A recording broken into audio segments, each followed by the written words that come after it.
السلام علیکم ورحمۃ اللہ وبرکاتہ۔ بسم اللہ الرحمن الرحیم۔ ایک دن میری ڈیوٹی مردہ خانے کے باہر لگی، لیکن اس بار بڑا ہی عجیب ماحول تھا کہ مردہ خانے کے باہر رونا پیٹنا نہیں تھا، بلکہ عجیب سی ہلچل مچی تھی۔ لوگ مردے کو دیکھنے کے لیے ضد کر رہے تھے، جبکہ مردے کی حالت اتنی بگڑی ہوئی تھی کہ ڈاکٹر نے دیکھنے سے بھی منع کر دیا۔ ڈاکٹر مردے کو مردہ خانے میں رکھا ہے۔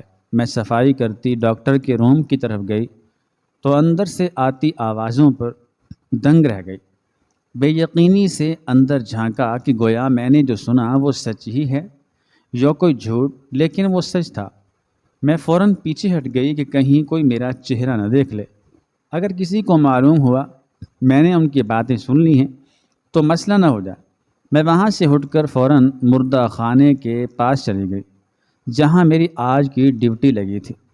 پہلے مجھے اتنا ڈر نہیں لگتا تھا کیونکہ مجھے مردے دیکھنے کی عادت ہو گئی تھی۔ دن میں کئی مردے یہاں لائے جاتے تھے اور برف خانوں میں رکھ دیے جاتے تھے۔ میں اندر صفائی کا سامان لے کر گئی تو میری حالت خراب ہونے لگی۔ نہ جانے کیوں میرا دل کہہ رہا تھا کہ کچھ غلط ہوگا یا آنکھوں سے کچھ پوشیدہ ہے جو بہت برا ہے اور میرے گلے پڑے گا۔ میں اپنے ذہن کو جھٹکتی اور اپنی سوچوں کو قابو کرتی اندر کی صفائی کرنے لگی۔ جب یہ دیکھ کر دنگ رہ گئی کہ ابھی جو مردہ آیا تھا اس کی تازہ لاش سرد خانے میں رکھی ہی نہیں گئی تھی، بلکہ باہر سڑنے کے لیے چھوڑ دی گئی تھی۔ میں آگے بڑھی۔ مجھے اس لاش پر بڑا ترس آیا، کیونکہ جو راز میں اس لاش کے متعلق سن کر آئی تھی اس نے مجھے ڈرا بھی دیا تھا۔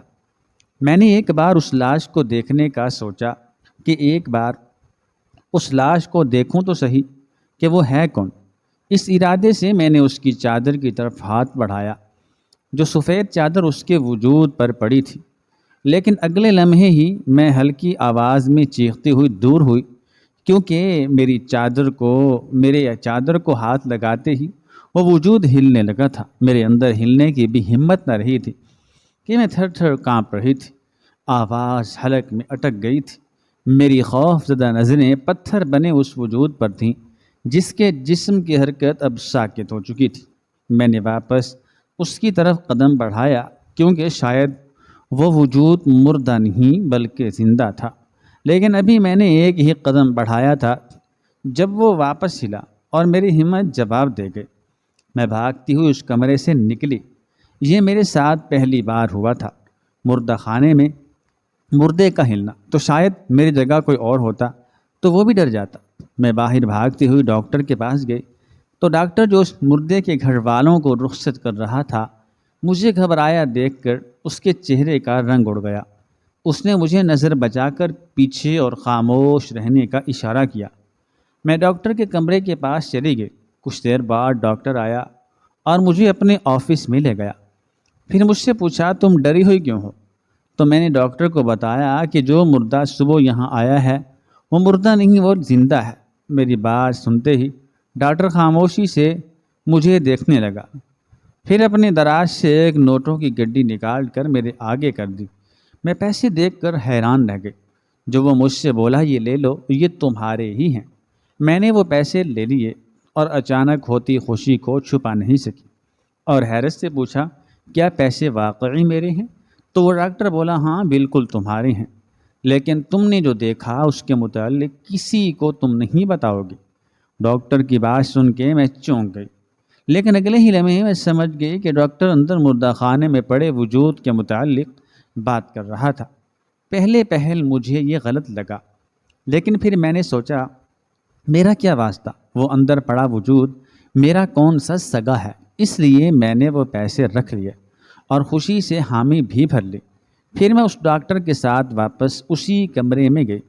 اس ڈاکٹر نے اندر جاتے دروازہ بند کر دیا اور اپنے کوٹ کی جیب سے انجیکشن نکال کر اس وجود کو لگا دیا۔ وہ وجود بری طرح لگا تھا، ہلنے لگا تھا۔ انجیکشن لگنے کے بعد بالکل سن ہو گیا اور بے جان بھی۔ یہ سب دیکھتے میرے ہاتھ پاؤں کانپنے لگے اور رونگٹے کھڑے ہو گئے۔ یہ سب کیا ہو رہا تھا؟ کیا ڈاکٹر نے اس کا قتل کر دیا تھا؟ میں بے یقینی سے ڈاکٹر کو دیکھ رہی تھی جب وہ مجھ سے بولا کہ تم اب جلدی سے یہاں کی صفائی کرو اور اپنی آنکھیں، کان اور زبان بند رکھو۔ میں نے فوراً اس بات میں سر ہلایا کہیں وہ ڈاکٹر میرے ساتھ بھی کچھ برا نہ کر دے۔ اس کے بعد اس ڈاکٹر نے فون کر کے کسی کو بلایا اور 5 منٹ بعد ہی 2 مرد اندر آئے اور اس وجود کو اٹھا کر لے جانے لگے۔ جب ڈاکٹر نے کہا جس جگہ بولا ہے وہیں دفنا کے آنا، میں خاموشی سے کانپتے ہاتھوں سے کام کرتی رہی۔ جب اس مردے کو وہ لوگ لے گئے، میں وہاں کی صفائی کر کے فارغ ہو گئی، پیسے لے کر باہر نکلی اور ڈیوٹی ختم ہوتے ہی گھر کے لیے نکل گئی۔ میں بہت ڈری ہوئی تھی، پیسے نہ بھی ملتے تو میں اپنا منہ بند ہی رکھتی، لیکن جو میں نے دیکھا تھا اس کے بعد تو میرے ہوش ہی اڑ گئے تھے۔ میں واپس اپنے گھر آئی، تالا کھول کر اندر داخل ہوئی اور جلدی سے پیسے رکھے۔ جو ہی کمرے میں داخل ہوئی تو میری روح کانپ گئی، کیونکہ میرے کمرے میں میرے ہی بیڈ پر وہی وجود۔ میرا نام نادیہ ہے، میری عمر 26 سال ہے، میری تعلیم FSC ہے اور میں لاہور کی رہنے والی ہوں۔ میرے ساتھ کوئی نہیں رہتا۔ کچھ برس پہلے میری امی کا انتقال ہو گیا اور ابا بچپن میں ہی چھوڑ گئے تھے۔ میری ماں کا نام نازیہ تھا اور وہ ٹیچر تھی، اور میرے ابا اسکول کے پرنسپل تھے۔ میرے ابا کو میری اماں سے محبت ہو گئی، جبکہ میرے ابا میری اماں سے 8 برس بڑے تھے۔ ابا نے اماں سے محبت کی شادی کی اور انہیں بہت اچھے سے رکھا۔ شادی کی شرط میرے نانا نے گھر کی ڈیمانڈ کی تھی کہ ابا گھر مہر میں امی کے نام کریں گے، اور ابا کو کوئی اعتراض بھی نہیں تھا کیونکہ ابا کے پاس دولت تھی۔ شادی کے بعد کی زندگی بہت خوشگوار گزر رہی تھی، لیکن شادی کے 2 سال بعد بھی اماں امید سے نہ ہوئی تھی۔ اس بات کو لے کر اماں اور ابا دونوں ہی پریشان تھے۔ ڈاکٹر کو دکھایا تو انہوں نے کہا کہ کوئی پریشانی کی بات نہیں، جب اللہ کی مرضی ہوگی بچہ ہو جائے گا۔ لیکن امی شدید پریشان تھی۔ جب 3 ماہ گزرنے کے بعد امی حاملہ ہو گئیں۔ امی ابا دونوں خوش تھے۔ جب ابا نے کہا انہیں بیٹے کی چاہ ہے، یہ سنتے ہی امی بگڑ گئیں اور بولی کہ بیٹا ہو یا بیٹی، اس سے اتنی ہی محبت کرنی ہوگی، تو ابا خاموش ہو گئے۔ بچہ ہونے سے پہلے معلوم ہوا کہ بیٹی ہے، جس پر ابا بہت دکھی ہوئے، لیکن پھر انہوں نے یہ اطمینان کر لیا کہ اگلی اولاد بیٹا ہو جائے گی۔ جب ڈیلیوری کا وقت قریب آیا اور میری امی نے مجھے پیدا کیا، اس دوران کچھ پیچیدگی ہو گئی، جس کی وجہ سے امی کی بچہ دانی نکالنی پڑی، اور ڈاکٹر نے ابا کو بتایا وہ اب دوبارہ ماں نہیں بن سکتی۔ یہ خبر ابا کے حواس سلب کر گئے۔ ابا نے امی کو طعنے دینے شروع کر دیے۔ اس بات کو لے کر اکثر امی ابو کی لڑائی ہونے لگی۔ جب 1 سال بعد ہی ابا نے دوسری شادی کر کے مجھے اور اماں کو چھوڑ دیا۔ گھر اماں کے نام تھا، ابا حاصل نہ کر لیں، اسی لیے اماں نے عدت میں رہتے ہی اس گھر کو بیچ دیا اور دوسرا گھر لے لیا۔ ہم وہاں رہنے لگے۔ میری پرورش اور سارا خرچہ امی نے ہی اٹھایا۔ وقت پر لگا کر اڑ گیا، میں بڑی ہو گئی اور خود ٹیچری کرنے لگی۔ اسی دوران کچھ ایسا ہوا جو میری زندگی بدل گیا۔ ایک بہت بڑا زلزلہ میری زندگی میں آیا، جو امی کے ساتھ میری زندگی بھی اجاڑ گیا۔ جب کچھ عرصے بعد ہی میری امی کا انتقال ہو گیا تو میں نے ڈر کے مارے اپنا گھر بدل لیا کہ کہیں جو کچھ وقت پہلے ہوا وہ دوبارہ نہ ہو جائے۔ پھر میری نوکری بھی بدل گئی۔ اب میں کرائے کے مکان پر تھی، اس لیے خرچہ بڑھ گیا تھا۔ میں نے ٹیچنگ چھوڑ دی اور دوسری نوکری تلاش کی تو مجھے اچھی تنخواہ سود خانے یعنی مردہ خانے میں صفائی کی نوکری ملی، لیکن تنخواہ بہت اچھی تھی کیونکہ یہاں کوئی کام کرنے کو راضی بہت کم لوگ ہوتے تھے۔ میں مان گئی اور وہاں کی صفائی کرنے لگی۔ جب پہلے دن میں نے مردہ خانے میں قدم رکھا تو میرے ہاتھ پیر کانپنے لگے اور مجھ پر عجیب و غریب کیفیت طاری ہو گئی۔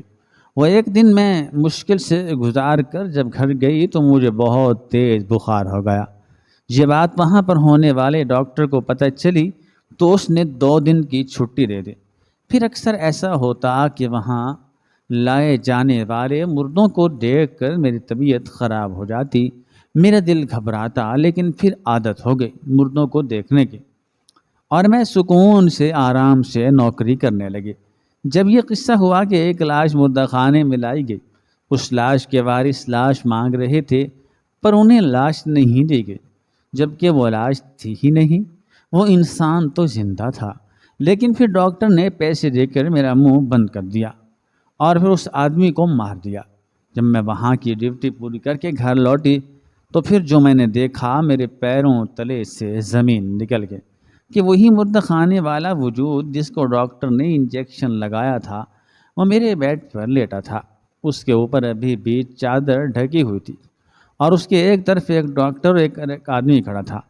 میں بری طرح خوفزدہ ہو کر باہر بھاگنے لگی کہ اس لاش کو تو قبر میں ہونا چاہیے تھا، یہ میرے بیڈ پر کیا کر رہی ہے اور یہ ڈاکٹر اور آدمی میرے گھر میں کیسے آئے؟ میں باہر بھاگنے ہی لگی تھی کہ اس ڈاکٹر نے مجھے پکڑ لیا اور بولا، تم یہاں سے نہیں بھاگ سکتی۔ میں چلانے لگی تو ان دونوں نے پکڑ کر مجھے کرسی پر بٹھا کر باندھ دیا۔ میں رونے لگی تو وہ بولے، تمہارے ساتھ کچھ نہیں کریں گے، مت رو۔ جبکہ میں ڈر سے اور خوف سے کانپ رہی تھی۔ جب ڈاکٹر نے مجھ سے کہا کہ یہ آدمی زندہ ہے اور ہمیں آگے بھی اسے زندہ رکھنا ہے، اس لیے اسے تمہارے گھر میں رکھا ہے کیونکہ یہ یہاں محفوظ ہے، اس کی بات سننے مجھے غصہ آ گیا تو بولا کہ ہم پہلے سے زیادہ تمہیں پیسے دیں گے۔ تو میں نے صاف منع کر دیا کہ مجھے پیسے نہیں چاہیے، مجھے ان سب چیزوں سے دور رکھو۔ تو ڈاکٹر بولا، تم چاہے نہ لو پیسے لیکن کام تمہیں پھر بھی کرنا پڑے گا۔ ڈاکٹر کی بات سنتے ہی میں ڈر گئی۔ اس ڈاکٹر نے مجھ سے کہا کہ تجھے بس اس آدمی کو گھر میں رکھنا ہے اور ضرورت کام کرنے ہیں، اور باقی ایک ڈاکٹر اور یہ آدمی اس کے ساتھ رہے گا، اور غلطی سے بھی تم اس آدمی کی شکل نہیں دیکھو گی۔ ڈاکٹر کی بات پر میں ٹھٹک گئی کہ کیوں اس کی شکل نہیں دیکھ سکتی میں؟ مجھے اب تجسس ہونے لگا تھا کہ وہ شخص کون ہے، لیکن پھر ڈر اس قدر تھا کہ میں نے فوراً ہاں میں سر ہلا دیا۔ جب اس ڈاکٹر نے کہا کہ میں نے کسی کو بھی بتانے کی کوشش کی تو وہ مجھے چھوڑے گا نہیں، میں مان گئی۔ اس ڈاکٹر نے میرے ہاتھ پاؤں کھول دیے اور خود چلا گیا، جبکہ میں شدید پریشان تھی۔ مجھے یہ جاننا بھی تھا کہ وہ شخص آخر ہے کون۔ دن گزرنے لگے، ڈاکٹر اس کا علاج کرتے رہے۔ مجھے کمرے میں جانے کی اجازت نہیں تھی، صرف جب باہر سے وہ کوئی ضرورت کی چیز مانگتے تو میں دے دیتی۔ ایک ہفتہ ہو گیا تھا اور اس آدمی کو ہوش بھی آ گیا تھا، لیکن مجھے اندر جانے کی اجازت نہ تھی۔ ایک دن رات کے 2 بجے میری آنکھ کھلی تو میں نے باہر آواز سنی۔ میں کمرے سے باہر نکلی تو دیکھا جو گارڈ اس آدمی کے لیے مقرر کیا گیا تھا وہ باتھ روم جا رہا تھا۔ اس کے باتھ روم جاتے ہی میں اس آدمی کے کمرے میں گئی تو دیکھا وہ آدمی بیڈ کی دوسری طرف کروٹ لیے سو رہا تھا۔ میں آہستگی سے آگے بڑھی اور دھڑکتے دل سے جیسے ہی اس آدمی کی شکل دیکھی میری سانسیں رک گئیں، کیونکہ وہ آدمی کوئی اور نہیں میں جب اسکول میں ٹیچنگ کرتی تھی، وہ اسکول بہت بڑا تھا پر میری تعلیم بہت مختصر تھی، اس لیے مجھے سب سے چھوٹی کلاس کے ٹیچر کے ساتھ ہیلپر رکھا گیا تھا۔ میرا کام بچوں کو سنبھالنا تھا۔ وہاں ایک پیاری سی بچی تھی جس کا نام آئینہ تھا۔ وہ ایک بہت معصوم تھی، بہت پیاری سی تھی۔ مجھے جو چیز اس کے زیادہ قریب کرتی تھی وہ یہ کہ اس کی ماں نہیں تھی۔ اس کی ماں اسے چھوڑ کر جا چکی تھی، اور وہ تھی بھی امیر کبیر گھر کی بچی جہاں کسی کے پاس محبت دینے کا وقت نہیں ہوتا۔ مجھے اس بچی پر بہت رحم آیا، اس کا مجھے اپنا آپ سا لگا۔ میں نے اس سے دوستی کر لی، وہ بھی مجھ سے بہت زیادہ کلوز ہو گئی تھی۔ ایک دن اچانک اسکول میں اس کے ابو آئے اور میڈم کے سامنے میرا نام لے کر پوچھا تو میں مجھے بلوایا۔ میں ڈر گئی کہ کہیں اس بات پر اعتراض نہ ہو کہ میں نے ان کی بچی سے دوستی کر لی۔ میں ڈرتے ڈرتے گئی تو دیکھا وہاں ایک خوبصورت نوجوان بیٹھا ہے۔ انہوں نے مجھے دیکھتے ہی میڈم سے اکیلے میں بات کرنے کا کہا۔ پہلے تو میڈم کو اعتراض ہوا، لیکن ان کے اصرار پر وہ مان گئی۔ میں بہت پریشان تھی کہ نہ جانے ان کو مجھ سے کیا بات کرنی ہے، جبکہ وہ بھی کچھ تذبذب کا شکار لگ رہے تھے۔ جب انہوں نے کہا کہ وہ مجھ سے شادی کرنا چاہتے ہیں، میں صدمے میں آ گئی۔ تب انہوں نے کہا وہ اپنی بیٹی کے لیے ایک دوست اور محبت کرنے والی عورت چاہتے ہیں، اسی لیے وہ شادی نہیں کر رہے۔ انہوں نے مجھ سے کہا وہ شادی کے بعد میری ماں کا پورا خرچہ اٹھائیں گے اور مجھے بیوی کی حیثیت بھی دیں گے۔ میں پریشان ہو گئی، سمجھ نہیں آ رہا تھا کیا کہوں۔ جب انہوں نے مجھے سوچنے کا وقت دیا، میں نے امی کو بتایا تو امی نے انکار کر دیا کہ اتنے بڑے گھر کے لوگوں میں مت جانا، یہ دولت مند لوگ مطلبی ہوتے ہیں۔ میں مان گئی اور ڈر کر نوکری بھی چھوڑ دی۔ جب ہفتہ ہی گزرا تھا کہ وہ پتہ نکلوا کر اپنی بیٹی سمیت میرے گھر آ گئے۔ میں ڈر گئی، پر انہوں نے آ کر امی سے بات کی، ان سے اصرار کیا تو امی کو ماننا پڑا۔ انہوں نے امی کے سارے خدشات دور کر دیے اور پھر میری شادی ان سے ہو گئی۔ وہ مجھے اپنے ساتھ اپنے گھر لے گئے۔ ان کی بیٹی بھی بہت خوش تھی، پر میں کچھ خوف زدہ تھی۔ ان کے گھر میں بہت سارے لوگ تھے۔ میرے ساس سسر زندہ نہ تھے، پر تایا چچا وغیرہ تھے۔ مجھ سے مل کر کوئی بھی خوش نہ ہوا، بلکہ میرے شوہر کو باتیں سنائیں کہ کس سڑک چھاپ کو اٹھا لے آئے۔ پر میرے شوہر نے انہیں جھڑک دیا اور کمرے میں لے آئے۔ مجھ سے کہا میں ان کی کسی بات پر کان نہ دھروں، یعنی کسی بات پر ان کی توجہ نہ دوں، صرف ان کی بیٹی کا خیال رکھوں۔ ہماری زندگی بڑی خوشگوار گزرنے لگی۔ میرے شوہر بھی بہت اچھے تھے، پر دل میں ڈر رہتا تھا کیونکہ وہ زیادہ بات نہیں کرتے تھے۔ میں جانتی تھی انہوں نے صرف مجھ سے اپنی بیٹی کے لیے شادی کی تھی۔